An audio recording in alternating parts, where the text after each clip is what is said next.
मित्रों, मैं महेश मानव दिल्ली से सभी देशवासियों को हमारा नमस्कार।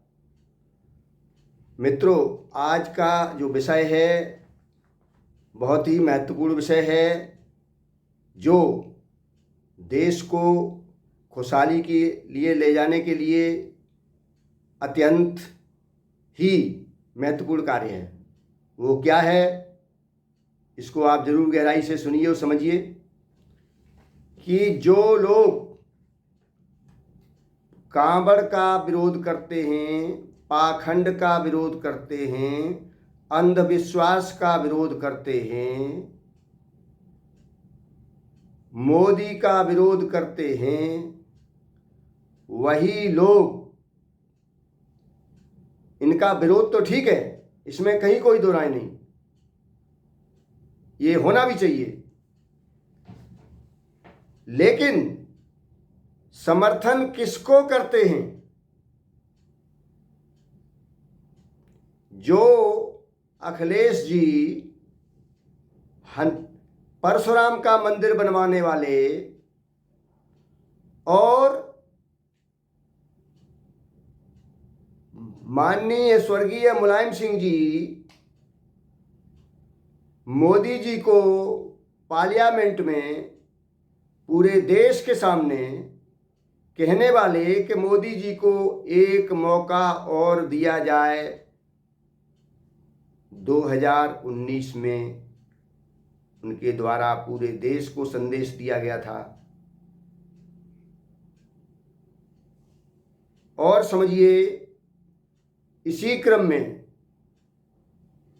मायावती जी का रोल आपने देख लिया और कांग्रेस ने कभी भी मंडल कमीशन लागू किया ही नहीं, जिसने सबसे बड़ा जो ओबीसी को धोखा दिया। और कभी भी उसने डॉक्टर भीमराव अंबेडकर साहब को भारत रत्न, पार्लियामेंट में चित्र लगाना और उनके जन्मदिन पर छुट्टी करना कभी कांग्रेस ने नहीं किया। और न तो पिछड़े वर्ग की जो 60% आबादी लगभग देश में है उसकी जनगणना कराई इस कांग्रेस ने, न ही काका कालेकर रिपोर्ट लागू की और न ही मंडल कमीशन रिपोर्ट लागू की। नेहरू जी से लेके राजीव गांधी जी तक ओबीसी की संवैधानिक, जो संविधान की रक्षा की बात करते हैं, उन संवैधानिक कमेटियों यानी काका कालेलकर आयोग और मंडल कमीशन, इनको रद्दी की टोकरी में डाल दिया है संविधान की रक्षा करने वाले कांग्रेस के राहुल गांधी जी ने और उनके पूर्वजों ने ही डाला था। जो आज हम आज़ादी के बाद सभी बराबर होते, खुशहाल होते, सबको न्याय मिलता, देश का निर्माण होता, विकसित देश होता, लोग लाचार, गरीब, बेसहारा नहीं मरते, तो 75 साल की आबादी में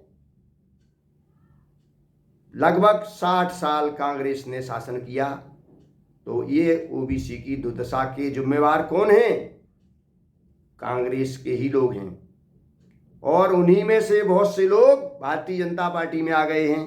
और जब बीपी सिंह जी ने न्याय किया ओबीसी के साथ में और मंडल कमीशन का थोड़ा सा ही हिस्सा 2% मात्र, बल्कि 1% केवल सरकारी नौकरियों में 40 उनके जो पॉइंट हैं, 40 जो उनकी समस्याएं हैं ओबीसी की, उनको हल करने के बजाय मात्र एक समस्या सरकारी नौकरियों में, वो भी पूरा पर्याप्त प्रतिनिधित्व आरक्षण नहीं, उसको भी लागू किया।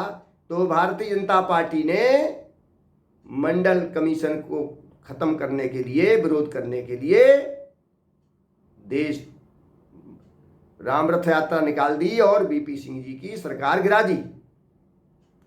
तो आप समझिए कि अब देश में इनको सभी को मौका मिला है।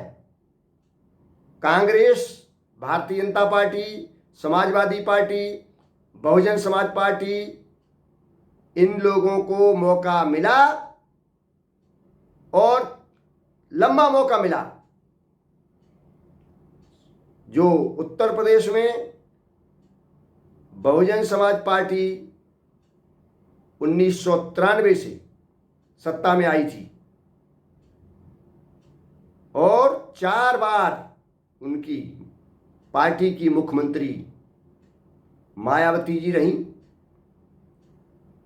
4 बार बहुत बड़ा मौका होता है। और बाकी 3 बार माननीय मुलायम सिंह जी और 1 बार अखिलेश जी को मौका मिला, यानी दोनों लोगों को, यानी एक ही पार्टी है। 4 बार मौका मिला और 90 से लेके 90 में माननीय मुलायम सिंह जी को मौका मिला था मुख्यमंत्री बनने का, पहला प्रदेश पूरा संभालने का। तो 90 से लेके अब तक कितने साल हो गए हैं, इसका चिंतन मंथन करिए। 24 वर्ष ये हो गए और 10 वर्ष वो हो गए। 34 साल इनको ओबीसी, एससी और एसटी की जनता ने मौके दिए और ये प्रदेश में ही खड़े नहीं उतरे, न देश में खड़े उतरे। तो अब बाकी लोग जो सच्चे हैं, जिन्होंने पूरे जीवन भर मिशन के लिए, ओबीसी, एससी, एसटी के लिए अपनी पूरी कुर्बानी दी है, जैसे आज़ादी की लड़ाई में लोगों ने कुर्बानी दी थी, आज़ादी के बाद हम जैसे लोगों को कुर्बानी देनी पड़ी। हम अकेले नहीं है, हमारे जैसे लाखों लोग देश में कुर्बानी दे रहे हैं। इन सभी पार्टियों से लगातार मांग कर रहे हैं कि ओबीसी, एससी, एसटी को न्याय दीजिए। इसकी आबादी देश में 90% है। लेकिन जो कुछ तथाकथित बीच के चाटुकार समाज सेवी कहने वाले, अपने को कथित समाज सेवी, जो बरसाती मेढकों की तरह निकलते हैं, नौकरियां कर रहे हैं, कुछ रिटायर हो गए हैं और अपना नाम कमाने के लिए, पब्लिक को अंधकार में ले जाने के लिए, गुमराह करने में पूरी ताकत लगाए हुए हैं और इन्हीं पार्टियों में वोट डलवाने के लिए लोगों को तैयार कर रहे हैं और पब्लिक को हमेशा के लिए अंधकार में ले जाने का पूरा षड्यंत्र रचे हुए हैं। और इनको थोड़ा सा चाटुकारिता में कुछ झूठा बचा बचाया, अगर वो लुटेरे 1000 करोड़ कमाते हैं तो 1-2 करोड़ ये भी कमा लेते हैं और पूरे ओबीसी और एससी एसटी के आंदोलन को गुमराह कर रहे हैं। इसलिए साथियों, चिंतन और मंथन मत करिए बिल्कुल। अर्थात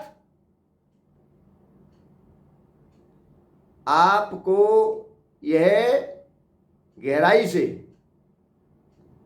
चिंतन मंथन करना ही पड़ेगा, इसके अलावा कोई रास्ता नहीं।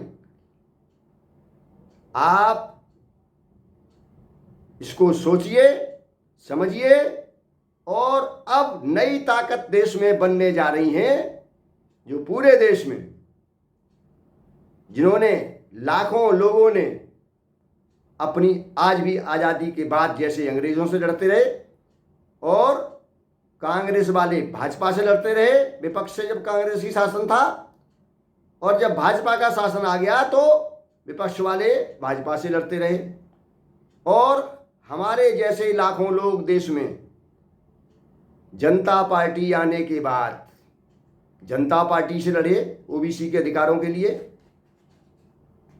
काका का लेकर लागू कराने के लिए। हजारों लाखों लोग हमारे, आज बहुत से नेता हमारे इस दुनिया में नहीं है जो सांसद और मंत्री भी रह चुके, वो लड़े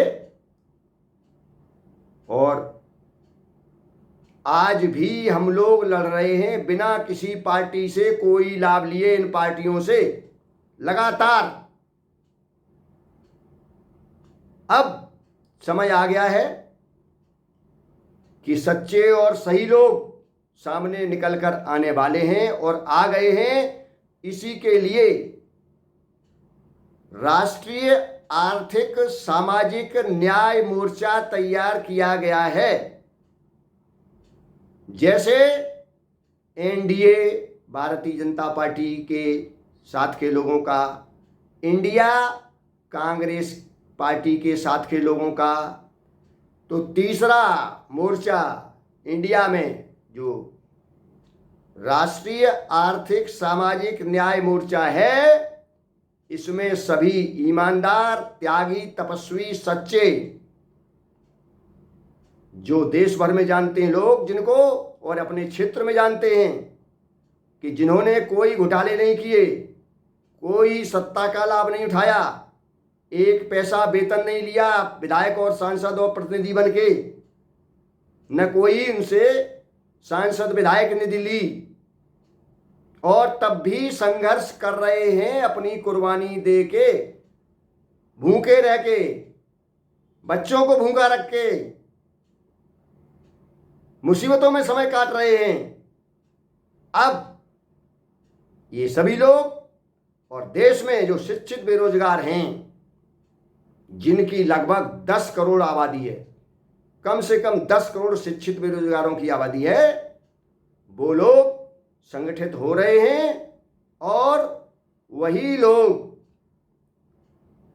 जो देश में 100 में 99% लोग बड़ी गंभीर समस्याओं के शिकार हैं, महंगी शिक्षा, महंगे इलाज और महंगे मकान की समस्याओं से जूझ रहे हैं और मुसीबतों भरा जीवन जी रहे हैं। किसी के तमाम लोग, लाखों लोग देश में बिना इलाज के मर जा रहे हैं। सरकार की रिपोर्टें हैं कि लगभग 17 करोड़ लोग गंभीर बीमारियों के शिकार होने के कारण महंगे इलाज के लिए उन पर पैसा नहीं है, तो वो अपने जीवन लीला समाप्त कर देते हैं। इसी और कारण से, इसी की वजह से जो उनके घर में है वो भी बिक जाता है, तो वो गरीबी की रेखा के नीचे चले जाते हैं। इस तरह शिक्षा में जमीन और आसमान का अंतर है। एक बच्चे के पास में पढ़ाई के लिए कोई सुविधा नहीं है, गरीब मजदूर के यहाँ जो 5-6 हज़ार रुपये कमा रहा है, और इसी देश में जो बड़े बड़े पब्लिक स्कूल हैं जिनमें पहली कक्षा में एडमिशन में लेने में ही 50-50 लाख रुपए चंदा यानी रिश्वत ली जाती है, और उसमें सारी फैसिलिटी होती हैं। आप खुद समझिए, जो 50 लाख रुपए बच्चे को पढ़ने के लिए पहले ही दिन चंदा देगा, वो स्कूल कैसा होगा और आगे वो कितना खर्चा करेगा। जो इंटरनेशनल बोर्ड हैं, नेशनल बोर्ड हैं, उनका मुकाबला ये 5 और 6 हज़ार रुपये महीने की आमदनी वाले लोग कैसे करेंगे, इस पर चिंतन करिए। जबकि इस देश में 6,000 की आमदनी वाले 50% लोग हैं, और इससे ऊपर की जोड़ें जो लगभग कि 20,000 रुपये महीने आमदनी वाले 70% लोग हैं। 70% मतलब जो बचते हैं बीच के 50 से ऊपर, उसके बीच वाले 20%, और 50,000 रुपये महीने की आमदनी वाला 100 में एक व्यक्ति है, और वो भी परेशान है क्योंकि वो भी, उसका कोई कार्ड नहीं बनेगा। और जो आयुष्मान कार्ड की बात करते हैं, तो इस देश के अंदर सर्वे अध्ययन करिए, अपने गांव में अध्ययन करिए कि आपके गांव में कितने लोग बीपीएल में हैं और कितने बीपीएल कार्ड बने हुए हैं। चेक करिए, प्रैक्टिकल बात करिए, हवा में बात मत करिए। नहीं बने हैं उन लोगों के, आधे लोगों के भी नहीं बने। और जिनके बीपीएल कार्ड बने हैं, मान लीजिए पहले उनके आयुष्मान कार्ड नहीं बने हैं, बताइए किसी गांव में सर्वे करके कोई बताए, इंडिया का आदमी जो विकास की बात कर रहा है। अगर आयुष्मान कार्ड बन गए हैं, जो 5 लाख तक का इलाज होता है सरकारी फ्री, अगर उसी मरीज को 50 लाख रुपए जब लगेंगे इलाज में, तो आयुष्मान कार्ड क्या करेगा? इसका जवाब किसी पे है? देशवासी पे। और अगर 20,000 रुपए महीने तक की आमदनी वाले का आयुष्मान कार्ड बन रहा है,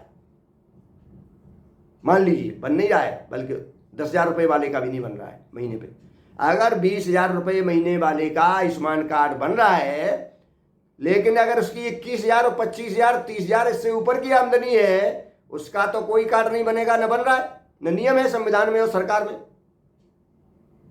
इस तरह का जो बनाया है कानून।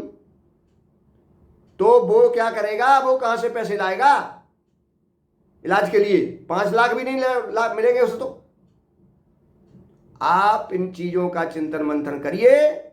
अगर वास्तव में आप सच्चे समाज सेवी हैं, जीवन का सदुपयोग कर रहे हैं, तो चिंतन मंथन करिए कि यही लोग, ये भी रिपोर्ट है कि देश की 50% आबादी जिसकी आमदनी 6,000 रुपए महीना है, और यह सरकार को 65% जीएसटी देती है। यानी सरकार के खजाने में 65% रुपया बजट में इन्हीं का जाता है, जिनकी 6,000 रुपए मात्र आमदनी है, जिनकी आबादी देश की 50% है। तो वो जीएसटी जो है, यानी जो भी वो 6,000 रुपए महीना खर्चा करते हैं, चाहे वो साबुन खरीदते हैं, चाहे बिस्किट खरीदते हैं, चाहे चाय की पत्ती खरीदते हैं, चाहे जूता खरीदते हैं, या कपड़ा खरीदते हैं, या तेल खरीदते हैं, बर्तन खरीदते हैं, तो उस पे भी गवर्नमेंट का लगभग 60% टैक्स जुड़ा हुआ है। अब लोग कहेंगे 60% कहाँ, 18% लगता है। उनसे ये पूछिए, ये तो प्रोडक्शन के बाद लगता है, लेकिन फैक्ट्री कारखाने में रजिस्ट्री फीस से लेके, स्टाम्प ड्यूटी से लेके, नक्शा बनता है, डेवलपमेंट चार्ज लगता है, वो सरकार पे जाता है। उसके बाद जो उसमें ईंट, सीमेंट, लोहा, सरिया जो भी लगता है, उसमें ऑलरेडी जीएसटी जुड़ा हुआ है, वो भी जोड़ा जाता है।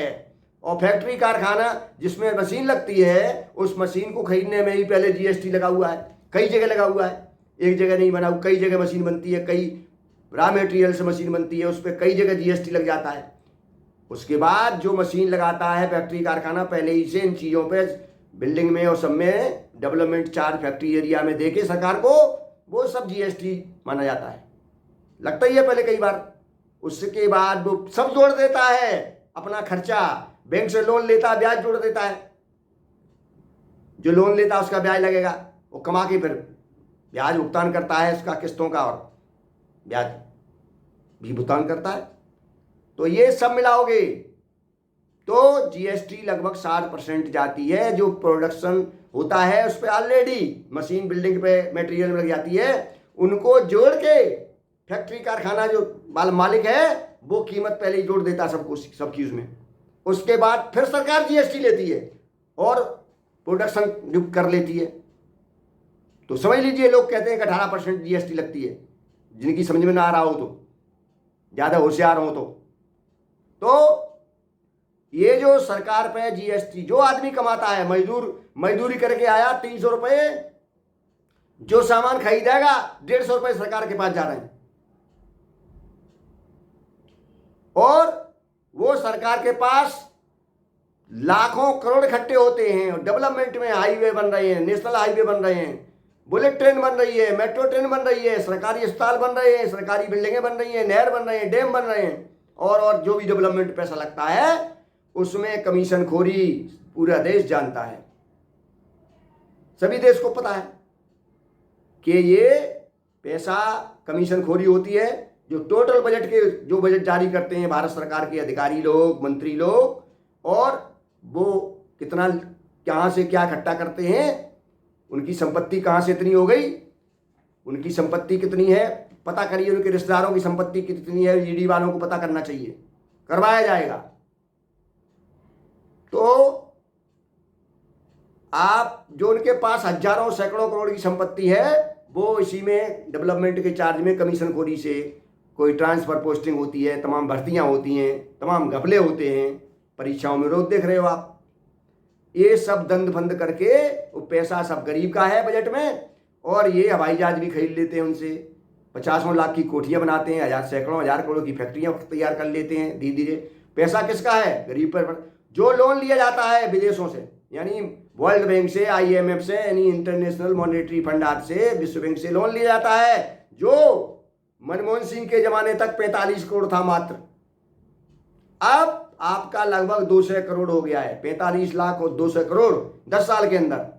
अब 200 करोड़ के लगभग जो हुआ है, वो बुलेट ट्रेन बन रही है, हाईवे बन रहा है, और भी तमाम खर्चे हो रहे हैं। ये इसलिए लोन लिया जाता है कि कमीशन कहां से मिलेगा जब पैसा नहीं होगा। तो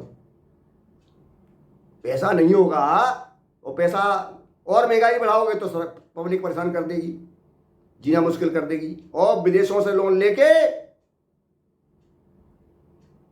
बहुत बड़ी संख्या में उसमें कमीशन खोरी होके देश विदेश में जमा होती संपत्ति। तो ब्लैक मनी, घोटाले की, चोरी की, भ्रष्टाचार की, रिश्वतखोरी की, कमीशन खोरी की। तो ये पैसे वाले कहां से बन रहे हैं? बड़े बड़े पैसे वाले। तो इन चीजों को समझिए और जो कठोर मेहनत कर रहे हैं रात दिन, जितना मेहनत कर सकते हैं, उसके बाद उनको कितना पैसा मिलता है? किसी को महीने में काम ही नहीं मिलता है। काम करने को तैयार है, काम है ही नहीं, लोगों को बेरोजगार है। और कुछ लोग उसमें से 14-14 घंटे काम कर रहे हैं। सिक्योरिटी वाले प्राइवेट सेक्टर में, उनकी आमदनी 6,000, 8,000, 10,000, 15,000, 20,000, 40,000, 50,000, 100 में एक आदमी की 50,000। यानी ये सब गरीब हैं। कोई ज़्यादा गरीब है, कोई कम गरीब है, कोई महागरीब कह देते इसको, जैसे लोग महादलित कह देते हैं। तो महागरीब, गरीब, अति गरीब, तो साधारण गरीब। अब जो समस्या पैदा कर रहे हैं वो इंडिया में बड़े लोग 1 करोड़ में, बल्कि 1.25 करोड़ में एक आदमी है। यानी लगभग 100 लोग देश के टॉप 100 और कुछ टॉप 10 भी हैं, बड़े घोटाले वाले, बड़े सरकार से लेकर लाभ उठाने वाले। तो बड़े टॉप 10 कौन है? 100 कितने हैं? वो हजारों करोड़ के दंड करते हैं। उसके बाद नीचे आ जाइए, जब वो 10 है तो कितना हो गया? मतलब 12 करोड़ की आबादी, 14 करोड़ की आबादी में एक, 14 करोड़ की आबादी में एक बड़ा वाला, टॉप 10 वाला। उसके बाद 100 हो गए तो ये मान लीजिए 1.25 करोड़ की आबादी में एक बड़ा। तो ये कोई बड़ी आबादी नहीं है। जो बहुमत की बात करते हैं, सरकार डेमोक्रेसी में बहुमत की बनती है, तो इनकी कोई हैसियत ही नहीं है वोट के सामने। उसके बाद 1,000 लोग जोड़ लीजिए इंडिया में, जो 1,000, 2-4 हज़ार, 5,000, 100-2,000, 500 के घोटाले करने, 1,500 करोड़, यानी हजारों में 10,000, 5,000, 20,000 के घोटाले करने वाले लगभग 1,000 लोग इंडिया में हैं। यानी ये 1,110, मोटा मोटा बोल रहा हूँ, टॉप 10, 100 टॉप और 1,010 लोग, 110 लोग, 1,110 लोग पूरे देश को बेवकूफ़ बनाए हुए हैं। यानी 1,110 लोग, उनमें भी वो 1,000 ही हैं। 1,000 में भी कहिए टॉप 10 वाले कहिए, उनका है कंट्रोलिंग। टॉप 10 और टॉप 100 वाले लोग ही विशेष रूप से, और वो साथ दे रहे हैं उनका, क्योंकि वो भी 1,000 वाले भी घोटाले में शामिल हैं।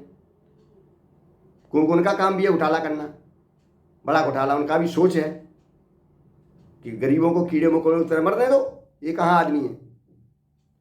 तो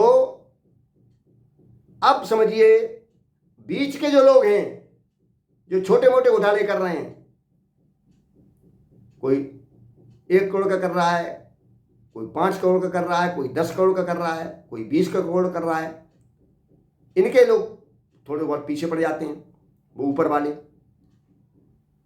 और कुछ नीचे वाले का कुछ तो जांच होनी चाहिए सरकार को दिखाने के लिए, कुछ तो जनता को दिखाने के लिए घोटाले पकड़े जाने चाहिए छोटे मोट। और पकड़ने तो ये 1,000 करोड़ का घोटाला किया तो उनने 10 करोड़ पकड़े दिखा दिए, कहाँ पकड़े गए, 900 करोड़ बचा दिए पकड़े, उसमें भी घोटाले में। हाँ 10 करोड़ पकड़े गए, अब नहीं, अब इन पर नहीं है, अब तो 90 जो 100 करोड़ में 90 करोड़ नंबर है क्या हो गए, अब कोई घोटाला नहीं 10 ही करोड़ से, ये भी हो रहा है। तो अब आप ये समझिए, जो कहा गया था नोटबंदी हुई थी कि 40% जमा कर दो, 60% नंबर 1 का कर लो। अरे भाई चोर तो चोर है, उसकी तो सारी संपत्ति जब्त करनी चाहिए और जेल में डालना चाहिए। तो ये सारी चीजें हैं, ये जो देश की शिक्षित जनता है, बेरोजगार जनता है, समाज सेवी कहने वाले लोग हैं अपने को, वो भी इन्हीं नेताओं की चाटकारिता कर रहे हैं। वो इसमें पीछे नहीं है। जो भी आपको जितने दल दिखाई दे रहे हैं और जो अपने को समाज सेवी, कथित समाज सेवी कह रहे हैं, वो भी इसी व्यवस्था में लगे हुए हैं, इन्हीं गरीबों को लुटवाने में, इन्हीं को पिटवाने में। ये कोई भी समाज सेवी नहीं कह रहा कि एक व्यक्ति पर कितने पैसे होने चाहिए, कितनी उसकी संपत्ति होनी चाहिए, कोई सीमा नहीं बता रहा है। जबकि इसी देश में थोड़ी साल पहले जमींदारी उन्मूलन एक्ट लगा था और उसके साथ बैंकों का राष्ट्रीयकरण भी हुआ था। जो निजी बैंक थे, लोगों के मनी मर्जी से पैसा बांटते थे, जैसे अभी भी ब्याज पे बांटते लोग, गरीबों को देते हैं। कोई 10 रुपया सुबह शाम तक लेता 100 रुपये के, कोई 3 रुपये महीना, बड़ी रकम बांटता है, हजारों में तो सैकड़ों में तो 3 रुपये महीना लेता है। कुछ बांटता है तो शाम को 100 रुपये के 10 रुपये लेता है। तमाम देश में ऐसा हो रहा है, तमाम शहरों में हो रहा है। सब्जी फल वाले 100, 200, 500, 1000 ले आते हैं, वो उनको 100 में 10 के हिसाब से 10% उनको वापस करते भी जा रहा हूँ। पैसे नहीं है, मुसीबत में है, तो अपना रूखा सूखा खा के थोड़ा बहुत बचता है उनको, कभी नहीं बचता है। तो इस देश के अंदर जो अधिकतम संपत्ति का मुद्दा है, तो जमींदारी उन्मूलन में उत्तर प्रदेश जैसे प्रदेश में 12 एकड़ सीमा लगाई गई थी कि 12 एकड़ से ऊपर जिस पे जमीन होगी सरकार जमीन लेगी, जनता के हित के लिए, जनता के विकास के लिए। जिन पर नहीं उन्हें दी जाएगी और सरकारी उपयोग में लाई जाएगी, जनता के भले के लिए। स्कूल, कॉलेज, फैक्ट्री, कारखाने, रोड वोड, नहर जो बनेंगे ले ली दो। 4,420 तिकड़मबाज थे, उन पर कुछ लोगों पर भी है, थोड़े लोगों पर नहीं है। 100 में एक आध पे, 1500 में एक आध पे, वो उधार भी हैं देश में आज भी, जो मिलके बचाए हुए अब भी। और जो बेचारे कुछ लोग थे साला, उनकी तो चली गई 100 में 99 की। इसी तरह से ये जो ब्लैक मनी घोटाला, भ्रष्टाचार, लोगों का खून पसीने की जो टैक्स में, यानी जीएसटी में सामान खरीदने वाले लगे टैक्स पे, जिसपे सामान खरीद तो छोटा मोटा कुछ भी खरीद तो उनमें टैक्स लगाए, वो पैसा आधा सरकार के पास जाता है। उसी टैक्स से ये पैसे वाले बने हुए हैं। और सरकारी जो जितने इंस्टीट्यूशंस हैं, सरकारी जितने जो भी हमारे इंटरप्राइजेज हैं, यानी जो हमारे अधिष्ठान हैं, उनको लोग सस्ते में 1000 का है तो 1 रुपये में लेके पैसे वाले बन रहे हैं। ये देश भर को जान पता ही है लोगों को। ये चीजें समझिए।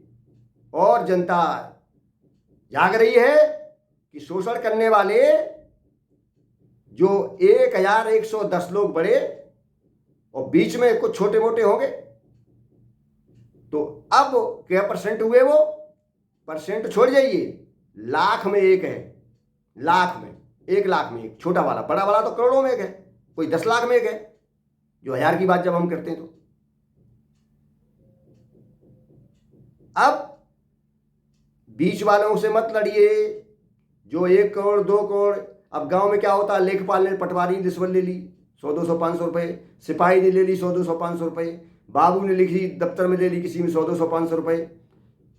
तो इस पे तो लोग लड़ रहे हैं और आदमी शिकायतें कर रहे हैं, वो तो मजबूरी में ले रहा है।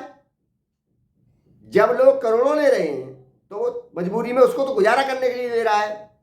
और जो सबको मजबूर कर रहे हैं लेने के लिए, रोने के लिए, मरने के लिए मुसीबतों में, वहां तो आदमी मालाएं डालने जा रहा है नेताओं को, जो उनमें बढ़ावा दे रहे हैं। उनको जाके पैर बंधन कर रहा है, जाके चमचागिरी कर रहा है, जाके उनको आमंत्रण करके बड़ी बड़े भोज में खर्च करता है। और जो ही समाज को लूट रहे हैं, वही गरीबों को लूट रहे हैं। तो समझिए और जुड़े रहिए जो हमारा मूवमेंट देश भर में है, हम लोग 40 साल से देश का अध्ययन कर रहे हैं, 40 साल से इसी काम में लगे हुए हैं। 78 से मंडल की लड़ाई लड़ी और उसके बाद जो भी हुआ देखिया, कुछ उत्तर भारत में आया। यूपी का रहने वाला हूं तो सब देखा है, लखनऊ में रहा हूं और दिल्ली में रहा हूं और देश भर में घूमा हूं, देश भर में जाता हूं, 40 साल से देश भर में जा रहा हूं, लोगों को पता है, पूरे देश के लोगों को। तो एक पीढ़ी हमारी तो ऐसी निकल गई संघर्ष करने वाली, 90 से तक की, अब तक की निकल गई, चली गई वो। हम उस समय नौजवान थे तो हमने देखा, उनके साथ काम किया, तो हमको अनुभव नहीं था, नॉलेज नहीं थी। नेशनल इंटरनेशनल घोटाले और दंड, चीटिंग, फ्रॉड और पॉलिटिक्स अब जानकारी हुई है। तो हमारे जैसे हजारों लोग, लाखों लोग जिन्होंने कुर्बानी दी है, वो मिलके निकल रहे हैं और निकले हैं। अब ये जो लोग हैं, यूट्यूबर हैं, फर्जी समाज सेवी, जो उनका तो विरोध करते हैं, किनका, कांवड़ का करिए, हम भी करते हैं, पाखंड का, अंधविश्वास का। कांवड़ का विरोध का मतलब जो है, कबीर दास ने कहा कि तेरा साईं तुझ में जाग सके तो जाग। तो कस्तूरी कुंडल बसे मृग ढूंढे बनमाए, ऐसे घटघट राम है दुनिया देखे नाए। और तुलसीदास ने भी कहा है, सिया राम मैं सब जग जानी, करो प्रणाम जोड़ जोग पानी। जब सब जग में सिया राम है तो कहां जा रहे हो भाई। और तुलसी ने ही कहा है, हरि व्यापक सर्वत्र समाना, प्रेम से प्रकट होए भगवाना। तो हरि यानी व्यापक, इतना व्यापक है और सर्वत्र, ऐसी कोई जगह नहीं है, तुम्हारे घर में है, तुम्हारे दिल में है, तुम्हारे चूल्हे में है, तुम्हारे पाखाने में है, प्रभु कहाँ नहीं है। ये हम नहीं कह रहे हैं, अपने जो आराध्य हैं जो लोगों के, हिंदू धर्म के, उनको ही मान लो भाई, हिंदू संप्रदाय को। धर्म तो दूसरी चीज है, पर सरस धर्म नहीं भाई, पर पीड़ा नहीं संबंध भाई। यानी दूसरे को दुख देना धर्म है, दूसरे को सुख देना ही धर्म है। लेकिन हिंदू क्या है, धर्म नहीं, संप्रदाय है। मुस्लिम, सिख, ईसाई सब संप्रदाय हैं, तो उनको मानिए। और इससे भी ऊपर जाइए, जहाँ जड़ है, आदि वेद उपनिषद। तो उपनिषद सबसे श्रेष्ठ उपनिषद है, वो है ईशोपनिषद। ईशोपनिषद का पहला ही श्लोक है, ओम ईशावास्यम इदम सर्वम यद किंच जगत्याम जगत तेन त्यक्तेन मुंजीथा मा गृधा कस्मिंश्चित्। इसका अर्थ ये है, देख लीजिए अभी नेट पे निकाल के, गूगल पे। वो कहता है कि जो कुछ भी है, सुन लीजिए इसका अर्थ। किसी भी मनीषी विद्वान, जो भी मठाधीश, जो भी अपना महाआचार्य, उससे पूछिए इसका क्या अर्थ है। मैंने भी संस्कृत से एमए किया है। ओम ईशावास्यम इदम सर्वम यद किंच जगत्याम जगत, यानी ईशावास इस सब में है, इस संसार में जो कुछ भी है उसमें ईश्वर का वास है। तेन त्यक्तेन मुंजी था, इसलिए त्याग पूर्वक हर वस्तु का भोग करिए। लालच लोभ में सड़ने के लिए, खराब होने के लिए इकट्ठा मत करिए। जो जिससे कि जिसका है उसको न मिले, यानी जिसके हिस्से का है उसको न मिले, ये ईश्वर के विरोध में कार्य है। ये ऋषि मुनियों ने खोज के समाधियों में, ध्यान में, योग में, महान समाधि मुद्रा में और ज्ञान प्राप्त करके ये श्लोक तैयार किए, ऐसे नहीं कह दिए। तो लोग उसको मान रहा है, कौन सा मान रहा भाई, कौन हिंदू मान रहा है भाई, कितने मान रहे हैं बताएं। तो ये सारी चीजें हैं, अपने ऋषि मुनियों को नहीं मान रहे हैं, अपने विचारकों को नहीं मान रहे हैं, अपने चिंतकों को नहीं मान रहे हैं, अपने महापुरुषों को नहीं मान रहे हैं, अपने महर्षियों को नहीं मान रहे हैं। क्या कर रहे हैं, कह कुछ रहे हैं, कर कुछ रहे हैं। हाथी के दांत दिखाने के कुछ और खाने के कुछ और। तो ये सारी चीजें पब्लिक समझ गई है, समझ रही है। और अब इस तीसरे मोर्चे में, राष्ट्रीय आर्थिक सामाजिक न्याय मोर्चा, ये देश में कई लोग संगठन चला रहे हैं, सच्चे लोग हैं, जैसे भारतीय मतदाता जागरूकता महासंघ, विकास फाउंडेशन, आर्थिक आज़ादी आंदोलन, आज़ादी बचाओ आंदोलन, ऐसे ऐसे तमाम और संगठन हैं जो सब जुड़ के देश को सही दिशा में ले जा रहे हैं। उन पर कोई भी आरोप नहीं लगा सकता है कहीं का भी कि इन्होंने जनप्रतिनिधि बन के, यानी एमपी और एमएलए बन के सरकार में संपत्ति अर्जित की है। और जिन्होंने नहीं की है, कुछ ईमानदार लोग भी हैं, हमेशा रहे हैं और रहेंगे। लाल बहादुर शास्त्री जी जैसे, जो शपथ लेने गए थे तो फटा कुर्ता पहन के गए थे, इन पर कपड़े नहीं रहते थे, वो कहते थे हमारे देश में लोग फटा कपड़ा पहनते हैं, महात्मा गांधी ने इसीलिए कपड़े पहना बंद कर दिया था कि हमारे देश की महिलाओं पे कपड़े ही नहीं है, नंगी रहती बेचारी। तो हम तो थोड़ा कपड़ा पहनेंगे, कपड़ा बचाएंगे। और महात्मा गांधी का नाम लेने वाले, लाल बहादुर शास्त्री का नाम लेने वाले, और कहूं तो दीनदयाल उपाध्याय जी का नाम लेने वाले, विवेकानंद का नाम लेने वाले जो भी लोग हैं, और जय श्री राम का नाम लेने वाले लोग हैं, वो अपने गलेबान में झांकें। बुद्ध का नाम लेने वाले झांकें, और ज्योतिबा फुले, बाबा साहब अम्बेडकर का नाम लेने वाले झांकें कि क्या वो उन्होंने जो किया था, जीवन जैसे बिताया था कि आप बिता रहे हो। बाबा साहब भीमराव अम्बेडकर का बेटे जब खत्म हुआ तो उस पर कफन को पैसे नहीं थे उनके पत्नी पे, और परिवार के लोगों ने कफन के पैसे दिए और वो चले गए वहाँ, और वो लौट के नहीं आए। वो गोलमेज सम्मेलन होने के बाद ही लौट के आए। उन्होंने कहा देश के लाखों बच्चे करोड़ों मर जाएंगे अगर मैं नहीं जाता हूं तो, हमारा एक मर गया तो कोई बात नहीं। बुद्ध ने राजपाट छोड़ा, जो तपस्या की, कितने भूखे रहे, और यहाँ लोग संपत्ति इकट्ठी करने में लगे हैं बुद्ध के नाम पे। जो उनकी हैसियत थी तो उनके समाज के लोग तो बेचारे उससे भी पीछे चले गए, और उन्होंने बुद्ध के नाम पे संपत्ति कितनी इकट्ठी कर ली, करोड़ों अरबों की, बुद्ध का नाम लेके नेताओं ने, अधिकारियों ने। और बुद्ध का नाम ले रहे हैं, वो बाबा साहब का नाम ले रहे हैं। तो ये अब जनतंत्र है, राजतंत्र नहीं है। न कभी राजतंत्र आ सकता है, किसी की औकात नहीं है कोई राजतंत्र ला दे। इसलिए अब जनतंत्र, असली जनतंत्र आएगा। इसलिए अभी आ जाइए, अभी होश में आ जाइए, अभी सुधर जाइए, अभी मौका है। गद्दारों में नाम न लिखा के समाज सेवियों में, वफादारों में नाम लिखाइए। और जो ये चाटुकार नेताओं की चाटुकारी में लगे हुए हो, अपना कुछ भला हो जाए कि वो 100 करोड़ कमा रहे हैं, 1000 करोड़ कमा रहे हैं, तो 1 करोड़ हम भी कमा लें, उनकी मालाएं डाल के स्वागत करके और उनकी वंदना करके, अपने ही बिरादरियों के, अपने ही वर्ग के, यानी जो जिस बिरादरी का है, ओबीसी, एससी, एसटी में आता है, अपनी वर्ग के नेताओं की चमचागिरी जातियों वालों की कर रहा है, और अपने पूरे समाज को बेवकूफ़ बना रहा है। जनता जान चुकी है कि ये थोड़ा कमीशन ले लेता है, चाहे यूट्यूबर हो, चाहे वो प्रोफेसर हो, चाहे वो और कोई अधिकारी हो, चाहे वो रिटायर हो। ये जो लोग गड़बड़ कर रहे हैं और उन्हीं नेताओं की चढ़वंदना कर रहे हैं, पब्लिक एक्सपोज कर रही है, कर देगी। और हमको पता है, हम देश भर में घूमते हैं, हमारे जैसे हजारों लोगों को पता है, हम अकेले नहीं हैं, वो जान गए हैं। लेकिन अब समय आ गया है कि ये पर्दाफाश करिए, मुखौटा जो लगाए हुए हैं समाज सेवा का, और जनता को जगाने का, और जो जनता को लुटवा रहे हैं, जिनके घरों में कुछ नहीं था, आज हजारों करोड़ की संपत्ति हो गई है।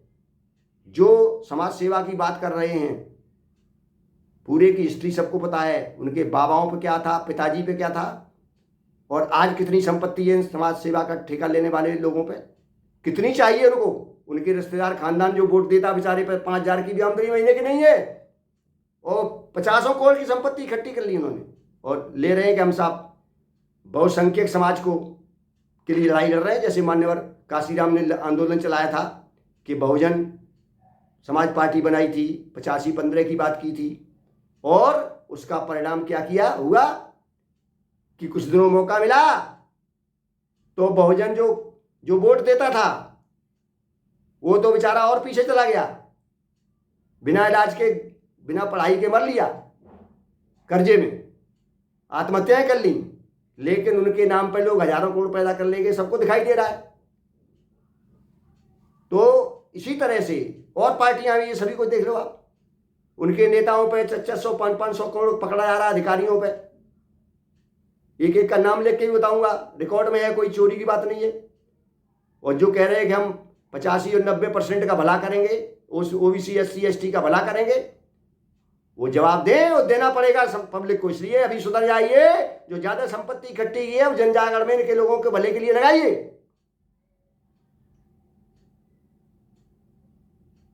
धन्यवाद, बहुत बहुत आभार। आप लगातार संपर्क करते रहिए। महेश मानव मेरा नाम है, और व्हाट्सएप नंबर है 9711539237, 9711539237।